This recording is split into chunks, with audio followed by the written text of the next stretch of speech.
दोस्तों नमस्कार, मैं सतवीर। आप देख रहे हो चुनावी विश्लेषण। आप सभी को बता दें कि हरियाणा में चुनावी बिगुल बज चुका है। हरियाणा में 90 विधानसभा सीटों पर चुनाव 1 अक्टूबर को होगा, लेकिन 4 अक्टूबर को मतगणना है। किस पार्टी की सरकार बनेगी, कौन मुख्यमंत्री हरियाणा का बनने वाला है, वो आपको 4 अक्टूबर को पता चलेगा। लेकिन आज बात की जाए पलवल विधानसभा क्षेत्र की, तो पलवल विधानसभा क्षेत्र में कितने दावेदार विधायक पद के उम्मीदवार हैं, अलग अलग पार्टियों से दावेदार हैं, जानते हैं। हमारे रोहित जी हैं, वरिष्ठ पत्रकार हैं, उनसे जानते हैं। ये इन्होंने एक सर्वे चलाया है गांव गांव जाकर, किस तरीके का रुख है, किस कैंडिडेट का रुख है, किस पार्टी का रुख है। सबसे पहले रोहित जी आपका बहुत बहुत स्वागत। सतवीर जी आपको बहुत बहुत धन्यवाद और सभी पलवल की जनता को भी बहुत बहुत नमस्कार, साधुवाद, जय श्री राम। चुनावी सर्वे को लेकर के बात करें तो हमारी चुनावी जो अभियान है उसको लेकर के गांव-गांव में सर्वे चले हुए हैं। पलवल के अंदर 31 वार्ड हैं, वहां भी हम लोगों से राय ले रहे हैं, क्या कहना है उनका, कि जो वर्तमान में अभी वहां भारतीय पलवल विधानसभा को लेकर के बात करें तो दीपक मंगला है वहां से जो विधायक हैं अभी वर्तमान में, और बहुत सारे जैसे आपने बताया कि बहुत सारे लोगों ने उम्मीदवारी ताल ठोकी हुई है।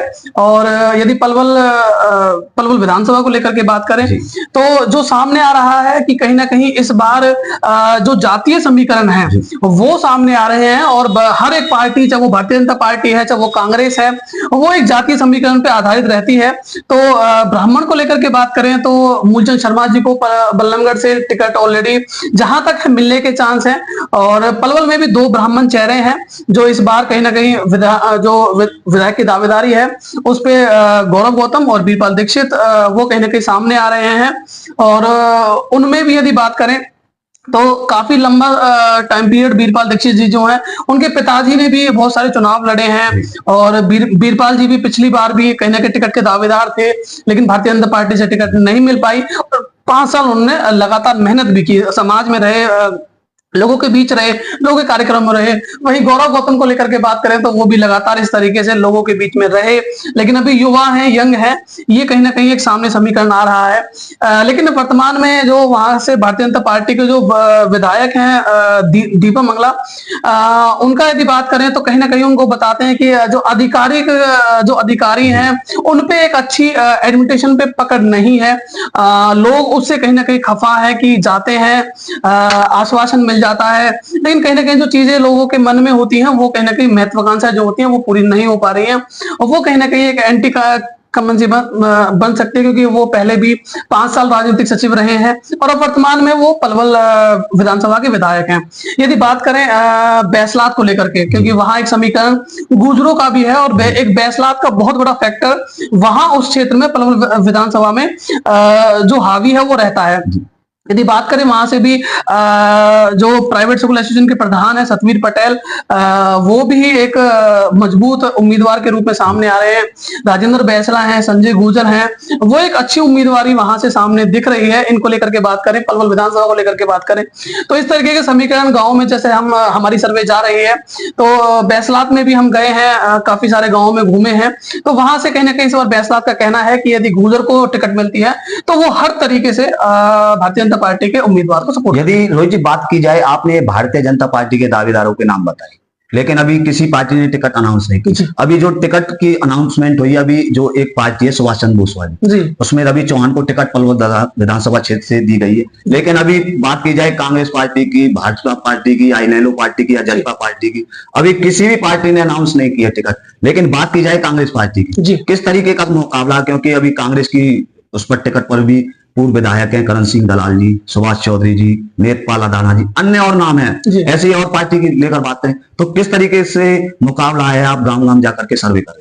देखिए, यदि बात करें चौधरी करण सिंह दलाल की तो काफी लंबा एक्सपीरियंस रहा है राजनीति में, और पलवल के एक दबंग और कट्टावर नेता भी माने जाते हैं, जो अपनी बात को बखूबी किसी के भी सामने विधानसभा में उठाने का काम करते हैं, और एक लंबा टाइम पीरियड उनका साथ रहा है। और आजकल की यदि बात करें तो वर्तमान में तो बहुत सारी ज्वाइनिंग लगातार लोगों में देखी जा रही है, और एक बड़ा संपर्क उन्होंने पलवल विधानसभा के अलावा भी रहा है। पिछली बार लोकसभा में भी उनकी अच्छी खासी दावेदारी थी, लेकिन किन्हीं वजहों की वजह से उनको उनको टिकट नहीं मिल पाई। लेकिन इस बार जहां तक मुझे लगता है कि कांग्रेस जो पार्टी है वो कहीं ना कहीं उनको नजरअंदाज नहीं करेगी, और जहां तक है वो जो टिकट है वो उन्हीं के खेमे में जाएगी। वो अलग बात है कि जाति समीकरण किस तरीके से बनता है, किस तरीके से वो इस बार जीत, क्योंकि उनको भी 5 साल अब हो चुके हैं, क्योंकि अभी वर्तमान में भारतीय जनता पार्टी के विधायक दीपक मंगला वहां पे वर्तमान में सिटिंग एमएलए हैं अभी, और काफी हद तक वो भी, हाँ ये एक बड़ा पॉजिटिव फैक्टर है दीपक मंगला जो है कि जैसे मैं गांव में गया हूं तो लोगों का ये कहना होता है कि कभी भी दीपक मंगला मतलब गांव में 10-10, 20-20 चक्कर उन्होंने अपने कार्यकाल में मारे हैं, और वो कहीं हारी बीमारी यदि लोगों की होती है तो वहां जाते भी हैं, उनकी सुनते भी हैं। वो अलग बात है कि कहीं ना कहीं लोग कहते हैं कि काम नहीं होते हमारे। दोस्तों ये थी पलवल विधानसभा क्षेत्र की प्रतिक्रिया।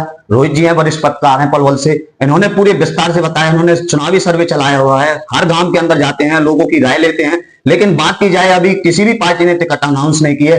एक पार्टी है सुभाष चंद्र बोस, तो उन्होंने अपनी पार्टी का अनाउंसमेंट की है, जिसमें पलवल विधानसभा क्षेत्र से रवि चौहान को टिकट उन्होंने दी है। मीतरौल गांव है रवि चौहान का, उनको टिकट दी गई है। लेकिन बात की जाए भारतीय जनता पार्टी की, अनेक दावेदार हैं, कांग्रेस पार्टी से भी अनेक दावेदार हैं, और अनेक अलग पार्टियों को लेकर बात करें तो उनमें भी अनेक दावेदार हैं। लेकिन किसको टिकट मिलने वाली है? पलवल से वर्तमान में जो विधायक हैं वो हैं दीपक मंगला, उनके बाद गौरव गौतम जी हैं, वीरपाल दीक्षित जी हैं, राजीव कतियाल जी हैं। लाइन लगी हुई है दावेदारों की। लेकिन अब की बार पलवल विधानसभा क्षेत्र से कौन बनेगा विधायक? अपनी राय कमेंट बॉक्स में जरूर दें। और 4 अक्टूबर को मतगणना है, 1 अक्टूबर को हरियाणा में विधानसभा चुनाव है, तो कौन बनेगा मुख्यमंत्री, किस पार्टी की सरकार होगी, ये आपको दिखाने का काम करते रहेंगे। ये हमारे बीच में रोहित कौशिक जी हैं। सबसे पहले तो रोहित कौशिक जी, आप हमारे दर्शकों को कोई हाँ, एक अनुरोध भी है आप सभी से कि आप भी हमारे मतदान जो हमारा चुनावी विश्लेषण है उसमें आप भाग ले सकते हैं। आप हमें कमेंट करके अपनी प्रतिक्रिया बता सकते हैं। और एक अपील और एक आपसे जरूर है कि इस बार 100% मतदान, तो आप सभी से अपील है कि जो ये बड़ा पर्व होता है, लोकसभा पूरे देश का पर्व होता है, और विधानसभा को लेकर के बात करना तो हरियाणा का सबसे बड़ा लोकतांत्रिक पर्व होता है, उसमें जरूर पार्टिसिपेट कर सकते। पार्टिसिपेट करने के लिए आपको अपनी वोट देनी है और सही व्यक्ति को मुद्दों पर वोट देनी है। तो ये मेरी आप सभी से जरूर अपील रहेगी। और यदि आप चुनावी विश्लेषण में आप कमेंट करते हैं तो जरूर हमारे साथ इसमें हिस्सा बनिए और कमेंट कीजिए। दोस्तों, अभी भारतीय जनता पार्टी के पलवल से विधायक हैं दीपक मंगला, उनके 5 साल के विकास को लेकर बात की जाए तो किस तरीके से उन्होंने विकास कार्य किए, तो अपना कमेंट बॉक्स में जाकर अपनी राय जरूर दें। आज पलवल विधानसभा क्षेत्र की ये प्रतिक्रिया थी। आपका बहुत बहुत धन्यवाद रोहित कौशिक। आपका भी बहुत बहुत साधुवाद कि आप इस तरीके से लोगों को कहने के अवेयर कर रहे हैं। SS News Baman Baman.